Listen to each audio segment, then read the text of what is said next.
আমরা দেখছি যে প্রশাসনিক বিভিন্ন ক্ষেত্রে রদবদল হচ্ছে। একটা নিয়ম আছে যে প্রার্থীদেরকে আবেদন করতে হয় যদি কোনো প্রশাসনিক ওসি কিংবা ইউনিয়নের পক্ষপাতিত্বের কোনো অভিযোগ থাকে সেটা অভিযোগ করতে হয়।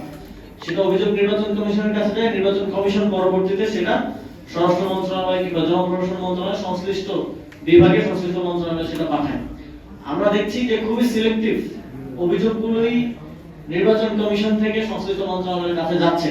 যখন আমরা আমাদের অভিযোগগুলোর ব্যাপারে তাদের সাথে যোগাযোগ করছি, তারা বলছেন যে আমরা যথার্থতা বিবেচনা করে সেটা পাঠাবো। এখন যথার্থতা বিবেচনার নামে একপাক্ষিক ভাবে আমরা যদি আরো স্পেসিফিক ভাবে উল্লেখ করি, আমরা দেখছি বগুড়ায় এবং আরো কয়েকটি জায়গায় বিএনপি প্রার্থীকে জরিমানা করা কিংবা আচরণবিধি বাস্তবায়নের জন্য যখন সরকারের প্রতিনিধিরা কাজ করতে গেছেন, সেই প্রতিনিধিকে সেই দিনের মধ্যে কিংবা পরের দিনের মধ্যে সেখান থেকে উইথড্র করা হয়েছে।